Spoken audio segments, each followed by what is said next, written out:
Hello, my name's Tom and this is Proper Honest Tech. iPad keyboard cases are nothing new. They've existed in some way, shape or form ever since the first iPad was released. The reason they exist is simple. Typing directly onto the iPad screen itself sucks, and I'm finding that it sucks even more so now on my iPad Pro than I ever remember it sucking on my 2nd gen iPad or my 3rd gen iPad mini. So the Magic Keyboard case, which combines a keyboard, a trackpad and a protective case all in one, should be a no-brainer. But it costs £300, making this one super expensive peripheral. So, is it worth it? Should you buy one? Let's take a look. First up, I'm reviewing the iPad Pro version of the Magic Keyboard case, but you should keep in mind that Apple now make a version of this case for the iPad Air also. The iPad and the iPad mini are not compatible with it, but I'd imagine that once those models catch up with the Air and the Pro in terms of design, it's only a matter of time before Apple releases a version for them as well. Okay, so let's begin with how the device looks and feels without an iPad attached. It all feels nice and sturdy, with enough of a weight to it to reassure you that you didn't just blow £300 on a flimsy piece of plastic without being so heavy as to put you off actually using it. The outside is this kind of matte plastic, which looks good but is a fingerprint magnet. I've wiped it down with a damp cloth a few times, and I find that this does a really good job of keeping it clean. One thing I have noticed, which is a little concerning, are the telltale signs of long-term wear and tear already, mainly showing around the edges of the case and on the hinge. I'm not sure how this will look 1-2 years from now, which isn't great considering the cost.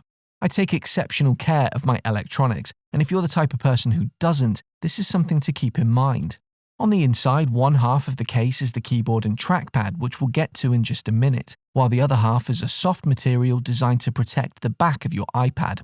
It has a square cutout to allow the camera notch to fit, and these 3 little metal bumps which connect to the 3 little dots on the back of your iPad, and this is where the connection to the iPad happens. This is really good, as I'd assumed it was Bluetooth, but it isn't, meaning no connectivity issues, you just attach to the case and you're good to go. Holding everything together is a hinge, which you can extend to around a 90-degree angle, and then you can bend the top 3/4 of the case back, which you'll understand better when we attach an iPad to it in just a minute. The hinge is really solid, which it absolutely has to be, as it has to carry the weight of a tablet that costs anywhere up to and above £1,000.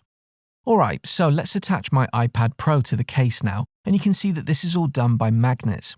You just hold the iPad close enough, and the case kind of sucks the iPad in and takes care of the rest, and once it's attached, it isn't going anywhere.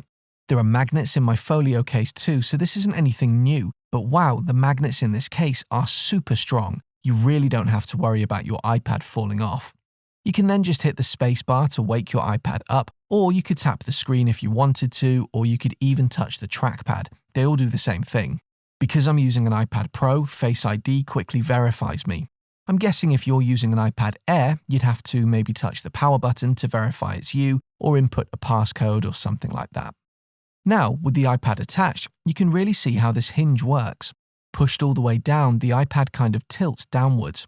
Alternatively, if you push the other way, you can get the viewing angle so that it's facing upwards, so that even someone with a very tall torso should be able to see it. The ergonomics of looking down at a screen like this all the time probably aren't great, but this is me basing it on using it on a desk or a table. You could of course sit it on your lap as well. One thing to note, when the iPad is attached like this, it makes the entire unit top heavy. If you think about weight distribution, the majority of the weight is now sitting up high and toward the back of the unit. The keyboard and trackpad element of the case is very light, and that's the part with the lowest center of gravity. When you're using it on a desk, this isn't really an issue, and you can of course stop the issue by resting your hands on the keyboard side like you would when you're typing. But it can be an issue if you're using this on your lap or in bed, for example. I quite like using it for watching TV in bed, but I find I have to put a pillow behind it to stop it from toppling over. Actually, on that note, what about you?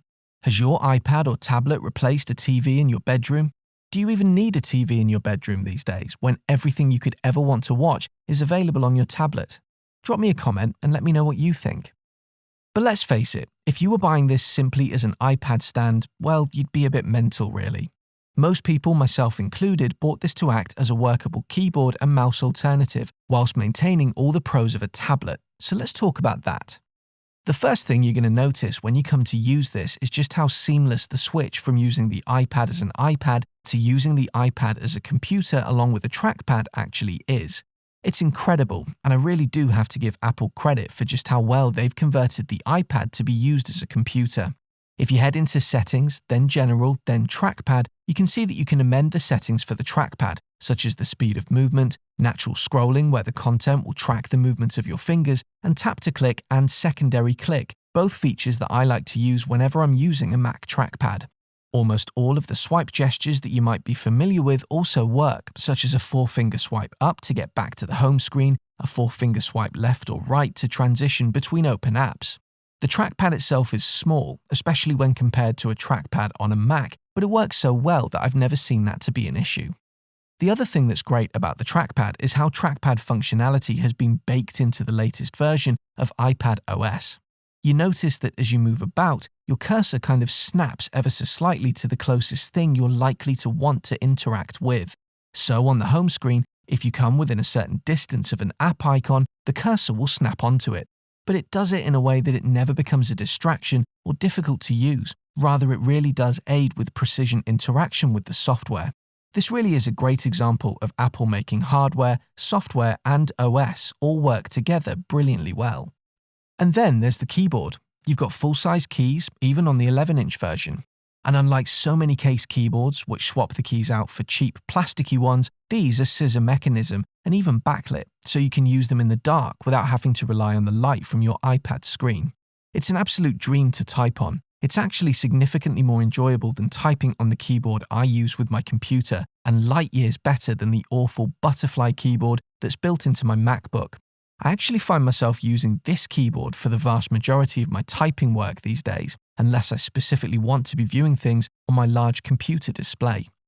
Connectivity is good. Apple have included a single USB-C port, and thoughtfully, they've put it on the opposite side to the one on your iPad.